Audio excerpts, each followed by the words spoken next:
बिस्मिल्लाहिर्रहमानिर्रहीम अस्सलामु आलैकुम रहमतुल्लाह। आज के আমি দেখাবো কিভাবে আপনারা একদম পারফেক্ট ভাবে প্লাজো হাতা তৈরি করে নেবেন। তো এখানে আমি সুন্দর করে হাতাটা কেটে নিয়েছি। তো এখানে আমি স্টেপ বাই স্টেপ দেখিয়ে দিব কিভাবে আপনারা হাতাটা কাটিং করলে একদম পারফেক্ট হবে। তো এখানে যেহেতু দুইটা হাতা কাপড় অ্যাটাচ করা আছে, তো এখানে আমি মাঝখান বরাবর কেটে নিয়েছি। এটা একটা রেডিমেড 3 পিসের কাপড়। তো এভাবে করে মাঝখান বরাবর কেটে নিয়ে এখন আমাদের দুইটা হাতা সেট করে নিতে হবে। তো এখানে প্রথমে আমি খুব ভালো করে বসিয়ে দিচ্ছি। বসিয়ে দিয়ে একটা হাতা খুব ভালো করে বসিয়ে দিব। বসিয়ে দিয়ে একটা হাতার উপরে আরেকটা হাতা বসিয়ে দিব। এভাবে করে যখন আপনারা বসাবেন তখন দুইটা হাতা একসাথে আপনাদের কাটা হয়ে যাবে।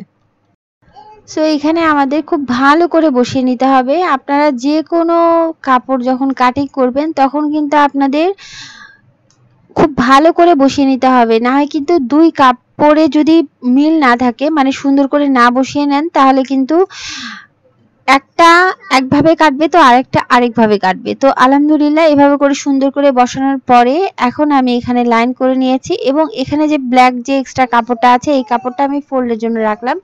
এখান থেকে লম্বার মেজারমেন্টটা করে নিচ্ছি।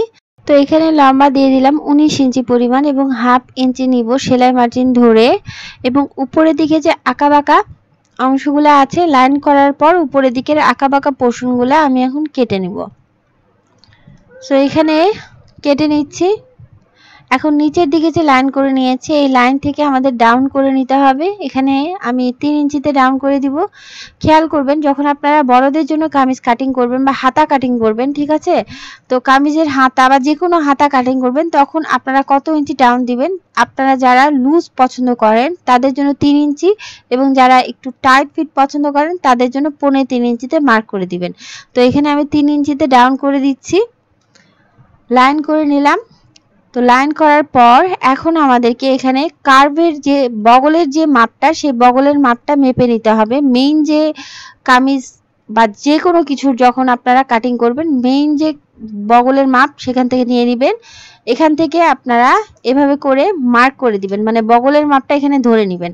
তো এখানে আমি বগলের মাপটা ধরে নিয়েছি এবং এখান থেকে আপনাদের 1 ইঞ্চি বা 1.25 ইঞ্চি বা হাফ ইঞ্চি পরিমাণ সেলাই মার্জিন ধরে নিতে হবে।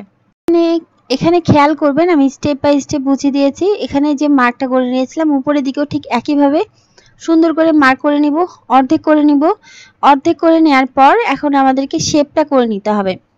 তো নর্মাল শেপটা অনেকে এভাবে দেয়, খেয়াল করবেন এইরকম করে কিন্তু শেপটা দেয়া যাবে না, কারণ আমাদের হাতের যে বগলের নিচটা সেই বগলের নিচে কিন্তু একদম কমানো থাকে বা একদম চাপানো থাকে। তো আমাদের শেপটা কিভাবে করতে হবে, আপনারা যারা নতুন তারা প্রথমে এইভাবে করে শেপ করে নেবেন। এখন এই দাগ বরাবর সুন্দর করে ধরে নেবেন এবং এইভাবে করে একটু কার্ভ করে একটা শেপ করে নেবেন। তো এটা অ্যাকচুয়ালি একদম নতুনদের জন্য, যারা একদমই এইখানে শেপটা করতে পারেন না তাদের জন্য বলবো এভাবে করে শেপ করলে আপনারা কিন্তু পারফেক্টভাবে শেপটা করে নিতে পারবেন। তো আলহামদুলিল্লাহ আমি এখানে সুন্দর করে শেপটা করে নিয়েছি। এখন আমি হাতের মুখের মাপটা নিব। তো যেহেতু এখানে আমি প্লাজো হাতা তৈরি করছি, যতটুকু পরিমাণ আছে ততটুকু পরিমাণ আমি এখানে নিয়ে নিচ্ছি। তো এখন আমাদের যেটা করতে হবে, এখন আমাদের মাঝখানের মাপটা নিয়ে নিতে হবে। তো এখানে আপনাদেরকে এভাবে করে মেজারমেন্ট টেপটা ধরে নিতে হবে। টেপটা ধরে নিয়ে যতটুকু পরিমাণ লম্বা হবে আপনাদের হাতাটা ততটুকু পরিমাণ ধরে মাঝ বরাবর ধরে নিতে হবে। তো মাঝ বরাবর আমি এখানে লাইন করে নিলাম। এখন আমাদেরকে এখানে হাতের মাপটা নিয়ে নিতে হবে। তো এটা যেহেতু আমি একটু লুজ করে তৈরি করব, ঠিক আছে, তো এখানে আমি অ্যাকচুয়ালি মেইন যে মাপটা সেই মাপটা সুন্দর করে ধরে নিতে হবে। এখানে আমি 6 ইঞ্চিতে মার্ক করে দিচ্ছি এবং 1 ইঞ্চি নিচ্ছি সেলাই মার্জিন ধরে, মানে এখানে মূল হাতার মাপটা নিয়ে নিতে হবে। এখন আপনাদেরকে শেপ স্কেলটা নিয়ে নিতে হবে। তো এখানে আমি সুন্দর করে শেপ স্কেলটা এভাবে করে ধরে নিয়েছি। খেয়াল করবেন আমি এখানে সুন্দর করে এই মার্ক থেকে নিচের দিকে এভাবে করে মার্ক করে দিচ্ছি, মিলিয়ে দিলাম। সো এইভাবে করে সুন্দর করে শেপ করার পর এখন শেপ স্কেলটাও উল্টো করে নিতে হবে। ঠিক একইভাবে এখানেও সুন্দর করে আমি এভাবে করে শেপ করে দিলাম। তো সুন্দর শেপ হয়ে গেল। এখন যেটা করব সেটা হচ্ছে এখানে আপনাদের যদি শেপ করে না দেন নিচের দিকে, তো এখানে আমি শেপ করে দিচ্ছি। কারণ হচ্ছে আপনারা যদি শেপ না করে দেন তাহলে কিন্তু কোণা বের হয়ে যাবে। তো এখানে আমি সুন্দর করে একটা শেপ করে দিলাম। একইভাবে নিচের দিকেও কিন্তু একইভাবে আরেকটা শেপ করে দিব। এটা হচ্ছে আমাদের সেলাই মার্জিন ধরে নিলাম। সেলাই মার্জিন ধরে এখানে আমি সুন্দর করে শেপ করে দিয়ে এখন আমাদের কেটে নিতে হবে। খুবই সহজ, প্লাজো হাতা তৈরি করা খুবই সহজ, একদমই সহজ উপায়ে আমি দেখিয়ে দিয়েছি এবং স্টেপ বাই স্টেপ আমি এখানে বুঝিয়ে দেওয়ার চেষ্টা করেছি। সো এখন এই শেপ বরাবর সুন্দর করে কেটে নিচ্ছি। এখন মেইন যে বডি, সেই বডির সাথে আমি হচ্ছে অ্যাটাচ করে দেখিয়ে দিচ্ছি আপনাদেরকে। দেখেন একদম পারফেক্টভাবে আমাদের এই প্লাজো হাতাটা কাটিং হয়ে গেছে এবং মেইন বডির সাথে সুন্দরভাবে লেগে গেছে। তো এখন আমাদের তালপাট কাটিং করতে হবে। এখানে এখন আমি দেখিয়ে দিব কিভাবে আপনারা তালপাট কাটিং করলে এক সাইডে কাটিং করবেন এবং দুই সাইডেই হয়ে যাবে। তো এখানে খেয়াল করবেন, এখানে আমি একটা হাতা বসিয়ে নিচ্ছি। এটা হচ্ছে উল্টা সাইড, এটা হচ্ছে সোজা সাইড। খুব ভালো করে খেয়াল করবেন, খুব ভালো করে আমি এখানে বুঝিয়ে দেওয়ার চেষ্টা করছি। তো এখানে আমি সুন্দর করে এভাবে করে বসিয়ে নিলাম। একটা হাতা আপনারা যখন সোজা সাইডে বসাবেন, যখন আরেকটা হাতা মানে অপোজিট যে আরেকটা হাতা বসাবেন, একটা হাতা সোজা সাইডে বসালে অপোজিট হাতাটা আপনাদেরকে উল্টা সাইডে বসিয়ে নিতে হবে। মানে উপরের দিকে উল্টা সাইড, নিচের দিকে সোজা সাইড। খুব ভালো করে এখানে আমি বসিয়ে নিচ্ছি।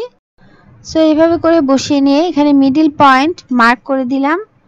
সো এখানে মিডিল পয়েন্ট মার্ক করে দেওয়ার পর এখানে মাঝখান থেকে আমি হচ্ছে 1/2 ইঞ্চি পরিমাণ সুন্দর করে দাগ করে দিয়ে এভাবে করে শেপ করে দিচ্ছি।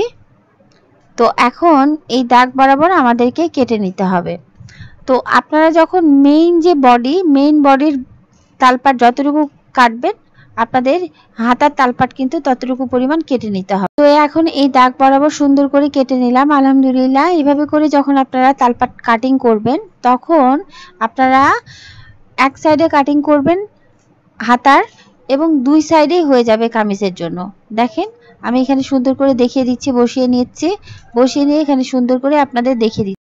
তো এখানে আমি সুন্দর করে দুইটা হাতা বসিয়ে নিয়েছি। এখানে খেয়াল করেন, এখানে হচ্ছে ভিতরের দিকে উল্টা সাইড, উপরের দিকে সোজা সাইড সুন্দর করে বসিয়ে নিয়েছি। এখানে খেয়াল করেন এই যে এখানে সুন্দর করে তালপাট কাটিং করা এবং ঠিক একইভাবে অপোজিট হাতটাও একইভাবে সুন্দর করে তালপাট কাটিং করে নিয়েছি।